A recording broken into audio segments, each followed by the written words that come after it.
Muy buenas noches nuevamente, estimados estudiantes, y sean bienvenidos a una nueva clase de la asignatura de Derecho de Sucesiones. En nuestra última clase, en la clase del día de ayer, nosotros analizábamos cuáles son los momentos que se dan en la cronología sucesoria. Veíamos que todos estos coinciden con el momento del fallecimiento de la persona, ¿no? Se da la apertura de la sucesión, el momento en que fallece, el momento en que se da la muerte natural, o también se declara el fallecimiento, ¿no? Presunto. Pero esto trae consecuencias jurídicas como la vocación, ¿no? Porque hay ciertas personas que, sea por el imperio de la ley o sea por la voluntad del testador, son llamadas a la sucesión hereditaria y van a poder sustituir al de cuyos en las relaciones jurídicas que él mismo ha dejado, ¿no? Entonces, nosotros hemos estudiado esto, hemos podido, bueno, hemos puesto énfasis en la apertura de la sucesión en nuestra última clase, pero ya hemos hecho referencia a cuáles son estos momentos. Hemos hablado del momento de la delación también, ¿no? Pues las personas no están obligadas a aceptar o a renunciar a la herencia. Eso es también un aspecto importante.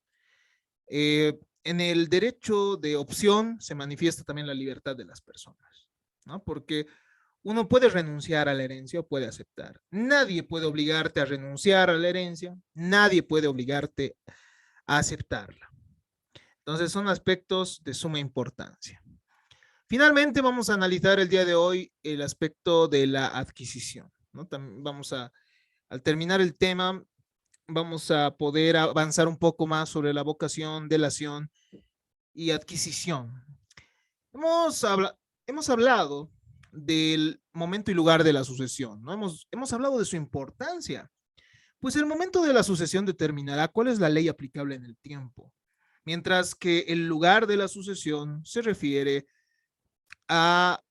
bueno, será trascendente para determinar la competencia de la autoridad que conozca controversias respecto al derecho sucesorio, ¿no?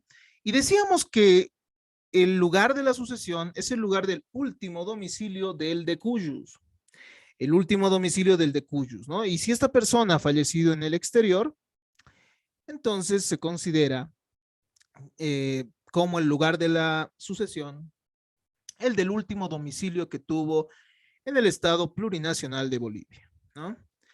Hemos analizado entonces la importancia de estos aspectos y hemos resumido la relación sucesoria, esta relación jurídica que se da, eh, tomando en cuenta lo que manifiesta Félix Paz, y nos dice que hay un sujeto activo, hay unos elementos reales, y bueno, hay elementos reales, un sujeto pasivo, y además hay formalidades, ¿no? Hay un aspecto formal, un elemento formal.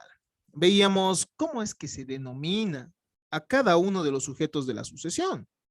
Decíamos que el sujeto activo también puede ser denominado sucesor, causaviente o adquirente, mientras que el sujeto pasivo puede ser denominado de cuyos, fallecido, difunto, causante, autor, transmitente o sucedido. Y referíamos también que el elemento real puede tener diferentes denominativos como herencia, masa hereditaria, acervo hereditario, caudal hereditario o patrimonio sucesorio. Y el elemento formal estará en aquello que le da ese carácter jurídico, ¿no? Puede ser la ley o el testamento. De esta manera ingresábamos a analizar la temática, bueno, el primer elemento, ¿no? Los sujetos que forman parte de la sucesión hereditaria. Y nosotros decíamos que cuando hablamos de los sucesores mortis causa, los mismos pueden ser o herederos o también pueden ser legatarios, ¿no? Esta es una terminología que nosotros ya hemos ido abarcando desde nuestra primera clase. No es lo mismo un heredero que va a suceder a título universal, es decir, en todos los derechos y todas las obligaciones, a un causaviente o legatario que solo sucede, o sea, solo es llamado por la voluntad del autor del testamento en lo que respecta a un legado, ¿no? Bienes específicos. Entonces nosotros analizábamos que esta situación de heredero, este estatus de heredero, se da erga omnes, contra todos, y es intuito persona, debido a que estos son llamados en mérito a quienes son, ¿no? Como personas. Es decir, será por las relaciones de parentesco que tengan con la persona que ha fallecido, o, en segundo lugar, podrían ser llamados por el testamento, ¿no? Por la voluntad, por la última declaración de voluntad del testador. Entonces, y esto es determinado por quién es esa persona. Terminábamos la clase del día de ayer realizando una distinción entre los diferentes tipos de herederos, ¿no? Herederos legales, herederos testamentarios y herederos contractuales, decíamos. Dentro de los herederos legales, nosotros habíamos dicho que encontramos a los herederos forzosos y los herederos simplemente legales. Veíamos cuál es la diferencia. Hablábamos de los herederos testamentarios, que son nombrados por la voluntad del decujus. Y finalmente, hablábamos de una situación excepcional, ¿no? Una situación excepcional que se da respecto al heredero contractual. Nosotros decíamos que la regla es que todos los actos de disposición sobre la sucesión o de derechos sucesorios futuros son nulos. Así lo ha establecido el artículo 1004 del Código Civil. Sin embargo, se puede disponer sobre una porción disponible de la sucesión, ¿no? Nosotros habíamos dicho que uno tiene un patrimonio sucesorio y hay una parte reservada a los parientes más cercanos, pero hay también una parte de libre disposición, una parte sobre la cual uno puede disponer.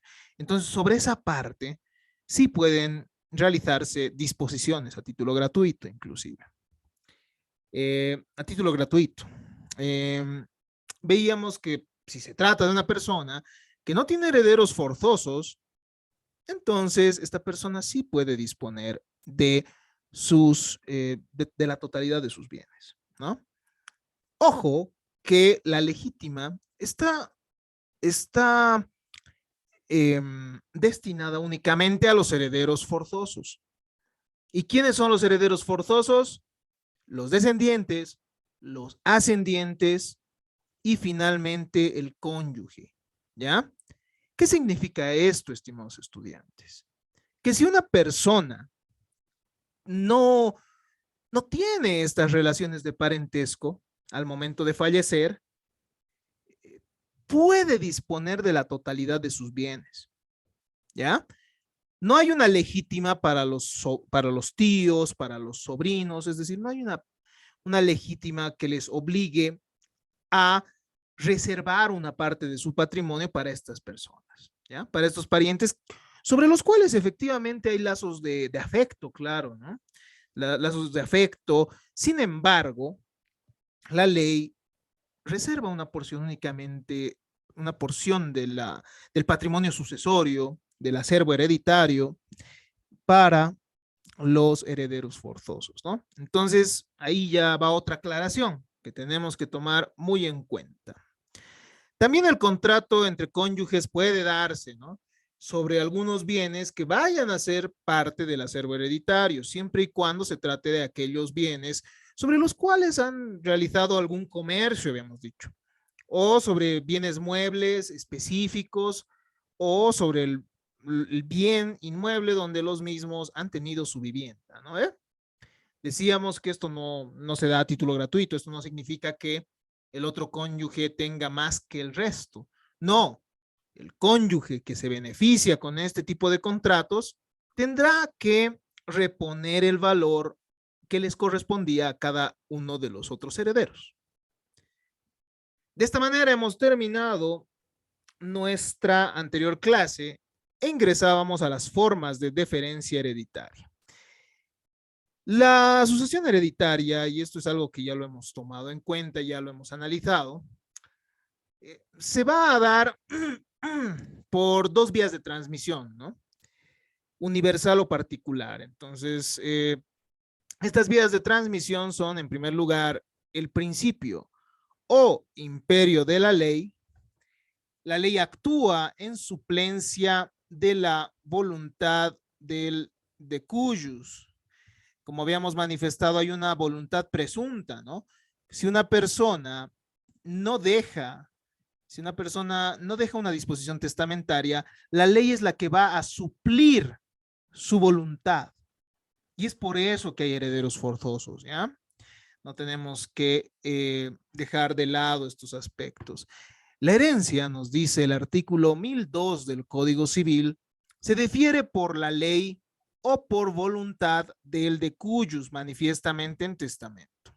En el primer caso, el sucesor es legal y en el segundo caso es testamentario. Entonces, estas distinciones que nosotros hemos estudiado se encuentran expresamente previstas por la ley, como ustedes pueden ver. El de cuyos fallece entonces sin dejar una disposición testamentaria y la ley es la que suple esa voluntad. La otra vía de transmisión es la voluntad, ¿no? Como habíamos dicho en el mismo artículo 1002 del Código Civil se establece de esta manera. El titular de los derechos patrimoniales dispone la suerte futura de sus bienes, de las acciones y obligaciones que tiene. Y esto puede hacerlo mediante actos intervivos, como habíamos dicho, mediante donaciones o anticipos de legítima. Y esas donaciones que se dan en vida forman parte también de la legítima, como hemos dicho, ¿no? Si es que se hacen a favor de un heredero forzoso. Y bueno, las donaciones realizadas a otras personas ajenas a los herederos forzosos, bueno, a los que en un futuro vayan a ser herederos forzosos, nosotros hemos visto que no tienen tanta estabilidad, ¿no ve?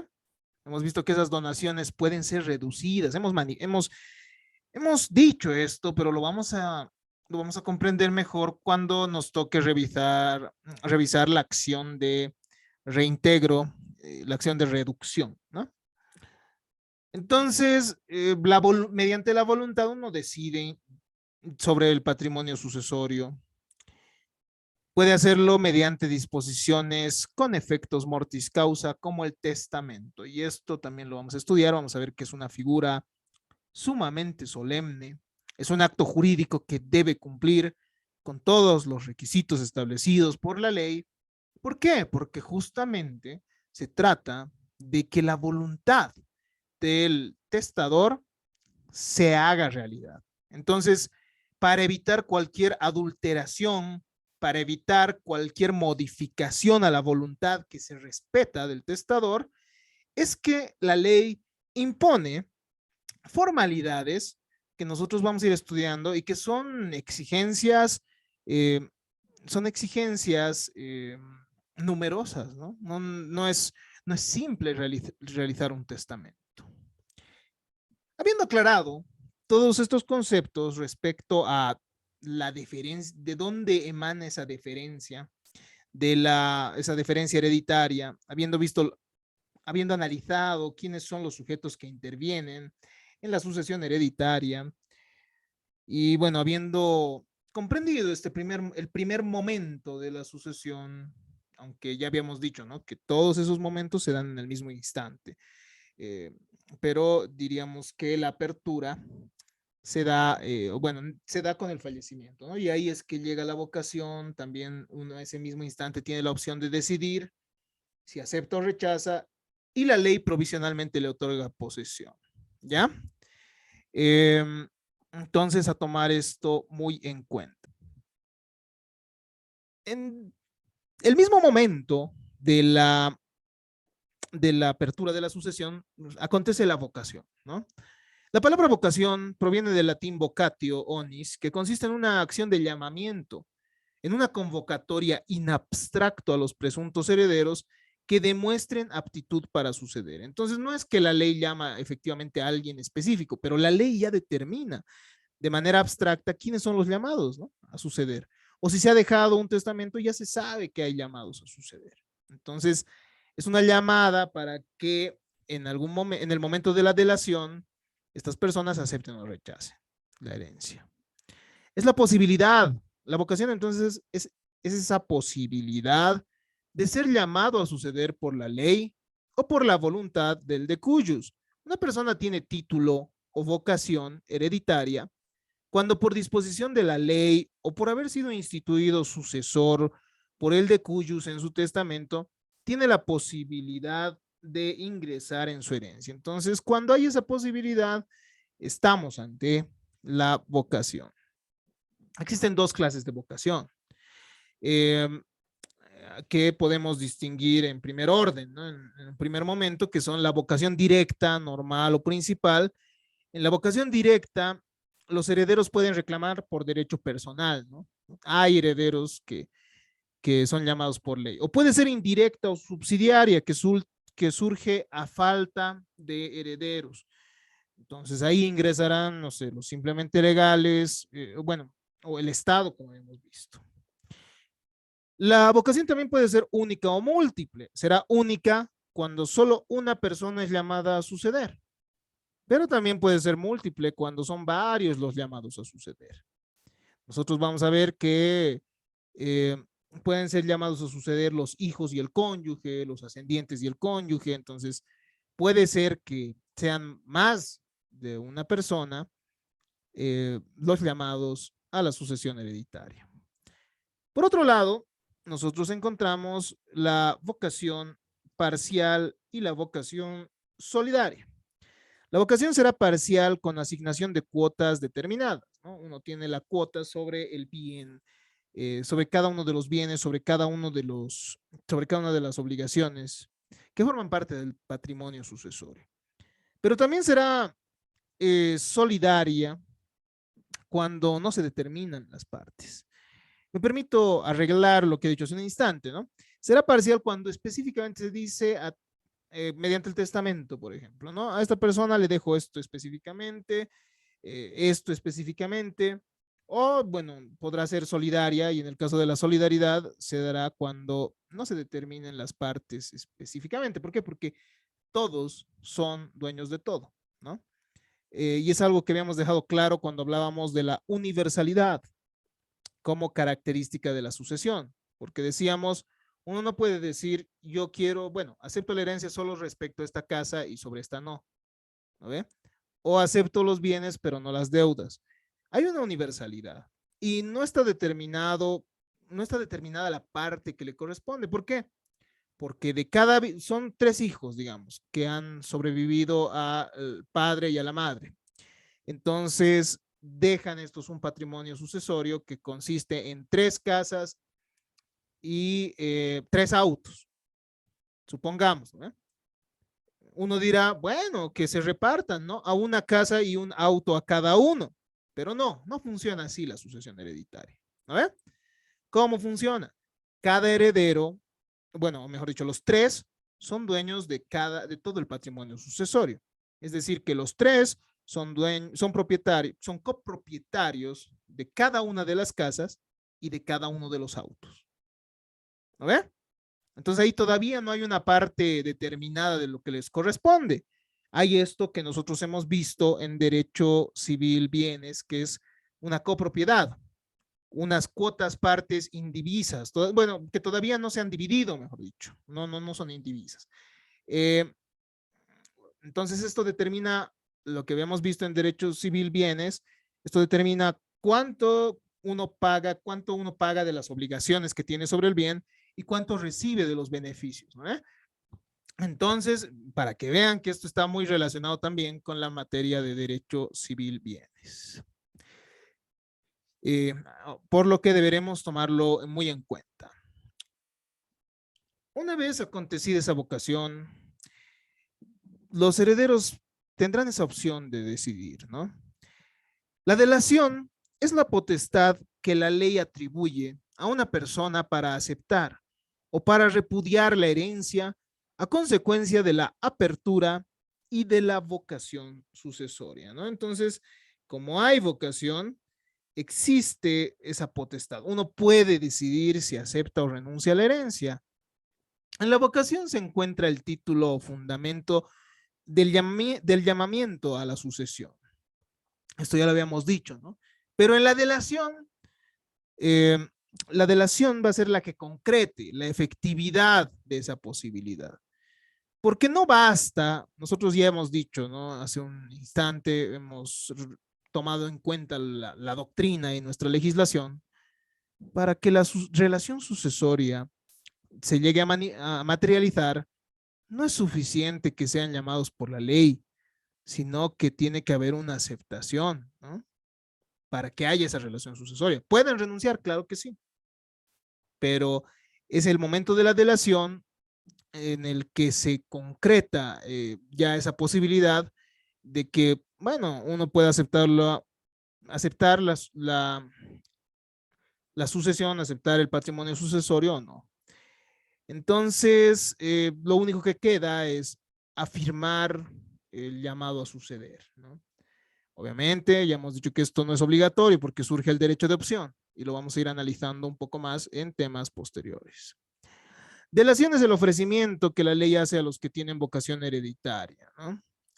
Es consecuencia de la vocación, significa que la herencia ha puesto a disposición del llamado. Importa un ofrecimiento de la herencia, se manifiesta en forma inmediata, así como se produce la muerte. Lo que hemos dicho, ¿no? Son momentos que se dan en ese instante, el mismo momento de la apertura de la sucesión. Entonces aquí resulta trascendente y es importante estudiar la figura de la aceptación de herencia, ¿ya? Que la vamos a ir estudiando de mejor manera en otras clases, ahorita lo estamos tomando de manera genérica. Eh, la sucesión hereditaria se concreta con la aceptación, ¿eh? Y la aceptación de herencia es un procedimiento formal. Antes se denominaba declaratoria de herederos, ¿ya?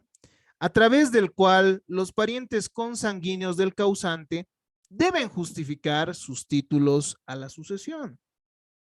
Entonces, de esta manera ellos formalizan su situación de heredero, de herederos, justificando mediante documentación idónea, documentación que tiene documentos públicos, ¿no?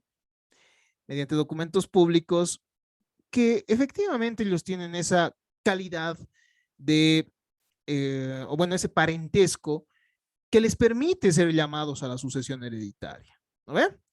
Entonces, una persona que demuestre ser descendiente del de cuyos, demostrará, pues, justificará ante la autoridad competente que esta es llamada a ha sido llamada a la sucesión y acepta, ¿no? Y acepta esto. Obtienen entonces así de la autoridad competente reconocimiento de la condición de heredero, que se logra mediante instrumento público. Ustedes ya han debido ver esto en derecho notarial, ¿no? Cómo se va formando esto con un protocolo y posteriormente se extiende un testimonio.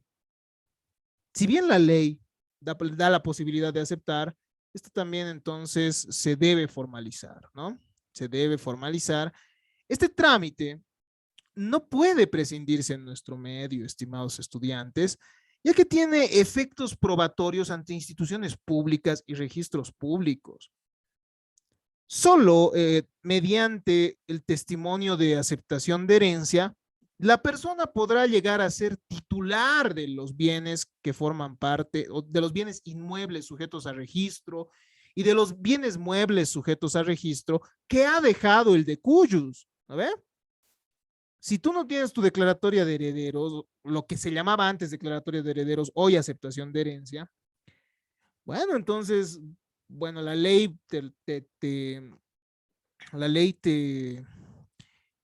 te protegerá, tendrá ciertos alcances que puedan llegar a tutelar tu derecho, pero lo que otorga oponibilidad, eso que hemos visto en derecho civil bienes, oponibilidad ante terceros es el registro público, ¿no ve? Si se registra un bien en el registro público, en derechos reales o en los registros de tránsito respecto a vehículos automotores, entonces uno sí podrá hacer valer el derecho ante terceros, ¿no? Obviamente no tendrá esa calidad de heredero por ley, sí, pero perfeccionará su derecho mediante el registro, ¿no? Para los sucesores testamentarios es suficiente la apertura y comprobación del testamento, que es otro proceso, ¿no?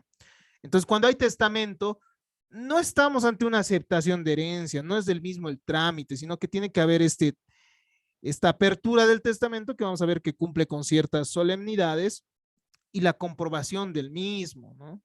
Entonces, los testigos del testamento tendrán que afirmar la existencia, bueno, o que el contenido del testamento es el mismo que establecía, o bueno, que manifestó el autor del testamento y y que esto, bueno, tiene declaraciones que constituyen efectivamente la voluntad del testador.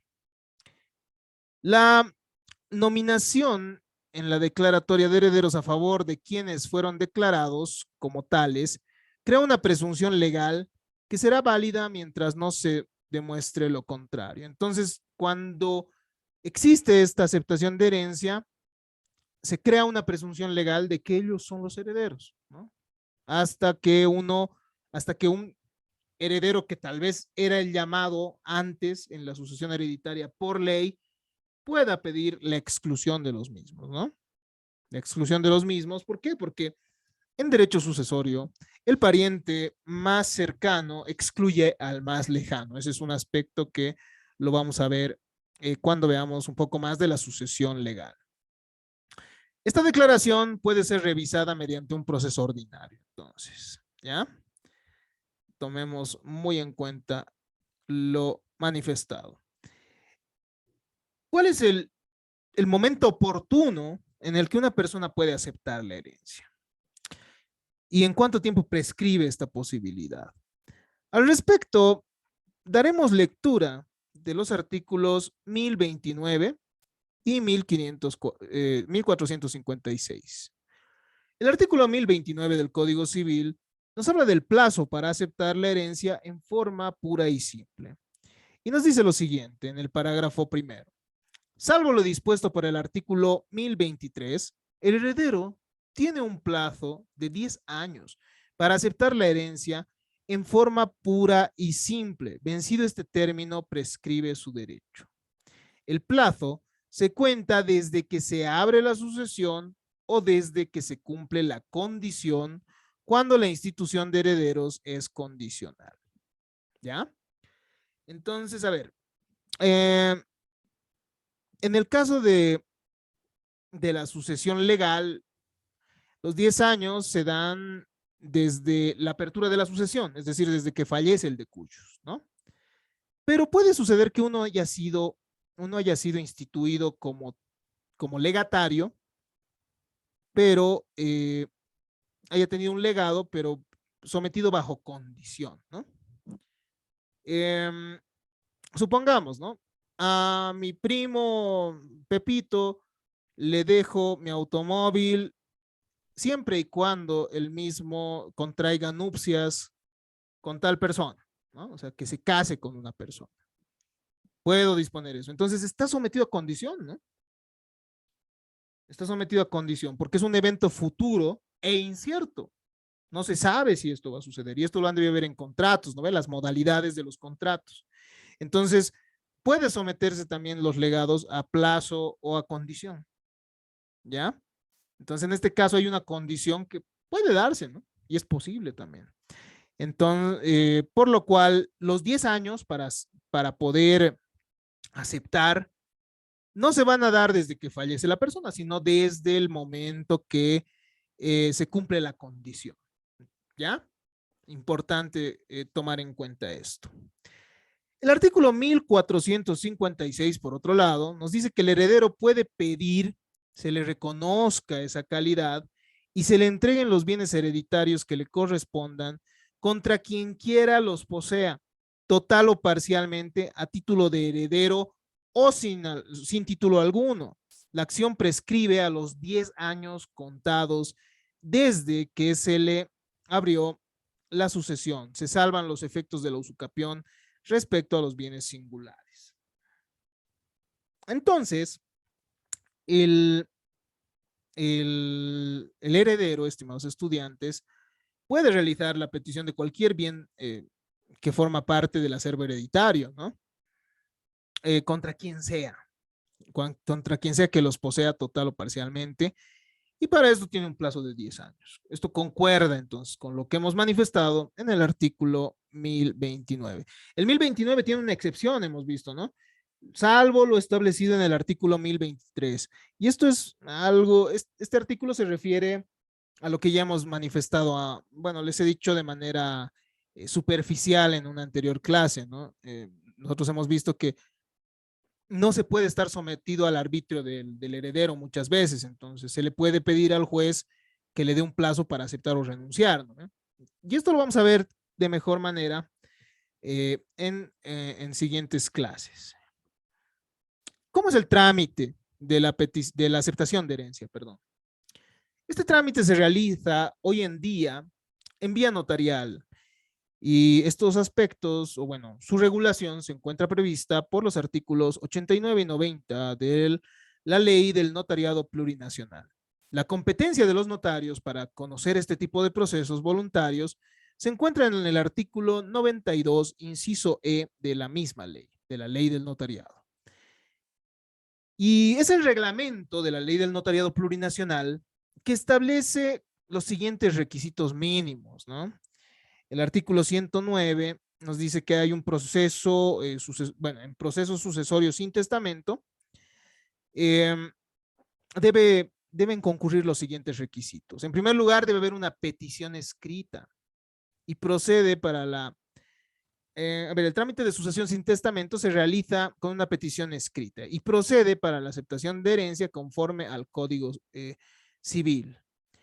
Además de los documentos comunes, la petición deberá adjuntar, es decir, debe mínimamente tener los siguientes requisitos, ¿no? El certificado de defunción original del causante y un documento que acredite la calidad de heredero. Entonces, si uno es hijo del causante, adjuntará su certificado de nacimiento, ¿no? Si uno es padre del causante, igual agregará, bueno, adjuntará el certificado de nacimiento del fallecido, porque ahí se establecen el nombre de quiénes son los padres y son documentos públicos. Seguidamente, la notaria o el notario de fe pública verificará la documentación presentada y autorizará la escritura pública que declare la aceptación de herencia del causante a quienes hubiesen acreditado su derecho, salvando los derechos sucesorios de otras personas. En caso de renuncia a la herencia, se verificará la documentación presentada y se autorizará la escritura pública que declare la renuncia a la herencia del causante. Entonces, los requisitos son similares, ¿no? En la práctica, estimados estudiantes, entre los requisitos requeridos por los notarios de fe pública, también nosotros encontramos el certificado de descendencia, ¿no? El certificado de descendencia.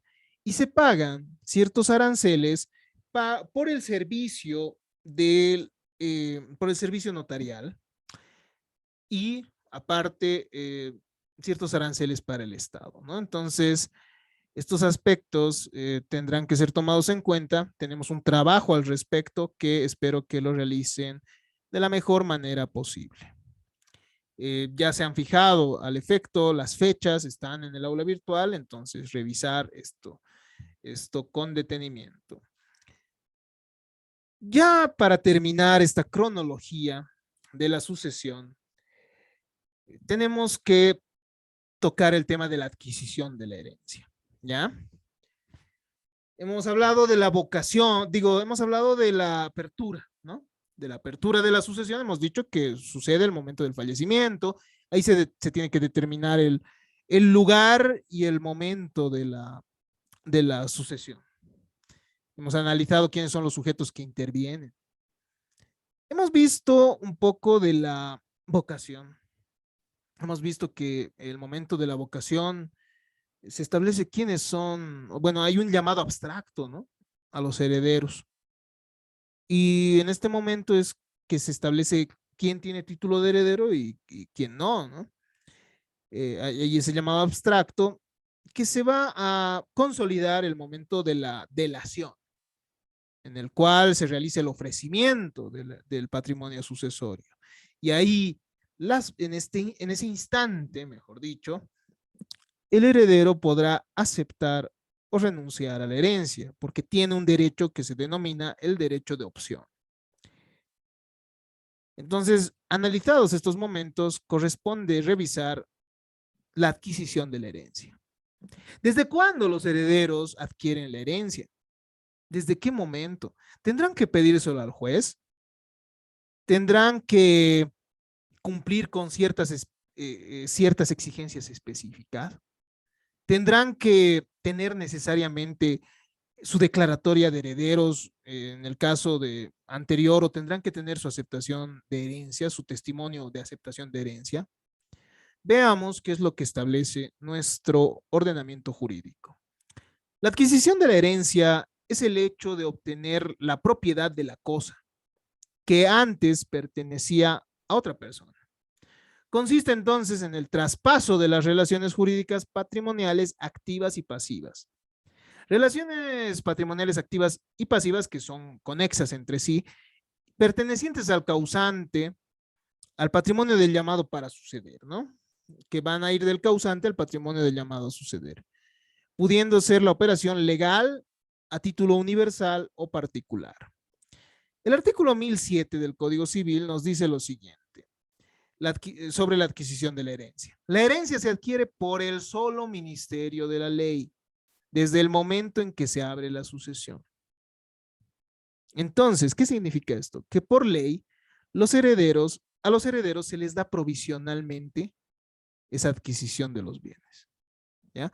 Es como si los mismos ya hubiesen aceptado, ¿no? Provisionalmente ya tienen la posesión del bien, ya tienen, ya adquieren los bienes.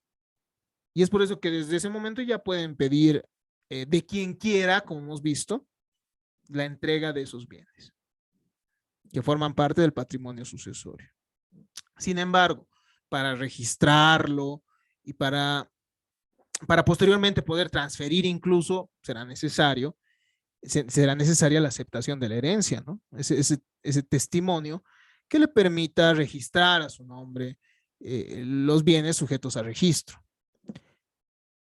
La adquisición de la herencia consiste en la incorporación del patrimonio de las relaciones jurídicas que han quedado sin titular, ¿no? Se incorporan entonces al patrimonio del heredero, se confunden los herederos, digo, los bienes, las obligaciones, es decir, el patrimonio del heredero con el patrimonio del de cuyos, formando uno solo, exceptuando en el caso de la aceptación de herencia con beneficio de inventario o en el caso de la renuncia a la herencia. ¿Cuáles son los requisitos para adquirir la herencia? En primer lugar, bueno, tiene que darse la apertura de la sucesión. Entonces, es un requisito indispensable que acontezca la muerte del causante. Y esta muerte será real o presunta. No hay sucesión universal entre personas vivas, ¿no ve? Y esto por la teoría, bueno, esto también es justificado por la teoría patrimonio-personalidad, que nos dice toda persona tiene patrimonio, ¿no ve? Entonces uno no puede en vida transmitir su patrimonio a otro. En segundo lugar, tiene que existir un patrimonio. Y este patrimonio puede estar compuesto solo por elementos activos o solo por elementos pasivos. Puede ser que una persona deje una herencia que esté compuesta solo de deudas, ¿no? Existe esa posibilidad. Pero también puede ser que el heredero diga, yo quiero cumplir con esas obligaciones. Entonces, para honrar la memoria del de cuyos, entonces yo voy a cumplir. Como que hay esas posibilidades, ¿ya? Como que hay esas posibilidades. Incluso hay personas que pagan deudas prescritas, ¿no? Hay personas que dicen, bueno, no me importa, yo quiero cumplir, y cumplen. Entonces, tiene que haber un patrimonio, y aunque esté compuesto solo por deudas, ¿no? Y analizará ahí, bueno, en ese instante, el heredero si es que renuncia a la herencia, ¿no? Si es que está compuesto solo por deudas, renunciará, supongo yo. Existencia de uno o más llamados a suceder. Es necesario entonces que existan herederos que tengan y que puedan demostrar la vocación hereditaria que surja de la ley o del testamento. Cuando surge de la ley, bastará con demostrar, ¿no?, el grado de parentesco que tenga. En cuarto lugar, los llamados a la sucesión no tienen que ser incapaces. Es decir, no tienen que ser indignos o desheredados. Esto ya lo vamos a analizar en nuestra siguiente clase, estimo yo. Esto de la incapacidad para suceder, aspecto que según Félix Paz sí implicaría una incapacidad, esto de la indignidad, pero para Villafuerte no, esto no sería una forma de incapacidad porque son capaces plenamente, simplemente han sido excluidos de la sucesión. Pero ya lo vamos a analizar. En quinto lugar, los sucesores para adquirir la herencia tienen que llegar a aceptar, ¿no? Primero, provisionalmente se les otorga esa herencia, pero ya para perfeccionar esto tendrán que aceptar la herencia o al menos no repudiarla en el plazo de ley, ¿no? ¿Qué significa eso? Que mientras no se formalice esa aceptación, para la ley es como si uno aceptara provisionalmente, ¿no? Deben tomar posesión efectiva de los derechos patrimoniales para terminar. Para terminar nuestra clase del día de hoy, hablemos entonces de cómo es que los herederos toman posesión de la herencia. La posesión es un poder de hecho, ya hemos dicho. Esto lo hemos analizado antes. Y también de derecho, ¿no? Porque tiene consecuencias jurídicas que se ejerce sobre una cosa compuesta por animus, por el elemento del animus, la creencia y el propósito de tener una cosa como propia, el sacarle un provecho, como habíamos analizado. Nosotros cuando veíamos derecho civil bienes, estudiábamos esto desde la perspectiva de Jhering, de Savigny, veíamos también una tercera propuesta, pero entonces esta posesión de la herencia implica también, ¿no?, estos elementos. El corpus, que es el elemento físico, la tenencia o disposición del bien, mejor dicho, acá está esta parte de sacar el beneficio económico. El animus es más que nada esa creencia, esa intención, ese creerse propietario, ¿no? Y se encuentra prevista en el artículo 87, parágrafo 1 del Código Civil. La posesión es un nexo de hecho que existe entre una persona y una cosa. En la sucesión se desprende del artículo 1007, parágrafo 2. Dos tipos de posesión. Hay una posesión ipso iure, es decir, que va a surgir de pleno derecho, y esta está reservada a los herederos forzosos. Los herederos forzosos adquieren la herencia solo por el imperio de la ley, ¿no? Por el solo ministerio de la ley desde que se abre la sucesión. Entonces no se requieren mayores formalidades. Esto se encuentra corroborado también por el artículo 92, parágrafo 1 del Código Civil. Pero quienes no sean herederos forzosos, entre ellos los herederos simplemente legales o incluso, ¿no?, el Estado, deberán pedir a la autoridad judicial la entrega de la posesión, conforme al artículo 1007, parágrafo 2. Entonces ahí encontramos una diferencia, ¿no? Ojo que si bien los herederos tienen posesión desde el momento de la apertura de la sucesión, esto es provisional porque puede ser que posteriormente rechacen la herencia, ¿no? Rechacen la herencia. Entonces, estimados estudiantes, hasta acá hemos podido ver esta cronología que nosotros hemos revisado en en la primera diapositiva de esta presentación que se ha realizado, ¿no? Hemos visto la apertura de la sucesión, hemos visto la vocación, hemos analizado qué implica la misma, hemos visto que hay un momento en el que existe ese derecho de opción denominado delación. Este momento se llama delación, ¿no? Y finalmente hemos analizado la adquisición, que en el caso de los herederos forzosos surge por el solo imperio de la ley, pues por mandato de la ley, mientras que en el caso de los herederos simplemente legales y el Estado, tendrá que pedirse la posesión a la autoridad judicial. Me encuentro muy agradecido por la atención brindada el día de hoy. El día martes continuaremos revisando nuestra materia y nos tocará ingresar a analizar la capacidad para suceder. Veremos quiénes cuentan con esa aptitud o idoneidad para adquirir el derecho sucesorio. Y veremos quiénes, por otro lado, no van a ser aptos para poder recibir, para poder ingresar como sucesores, ¿no? Para poder ingresar a la sucesión hereditaria. Vamos a revisar la temática de la indignidad también. Entonces, los invito a seguir la grabación siguiente. Muchas gracias por su atención. Hasta acá nuestra grabación del día de hoy.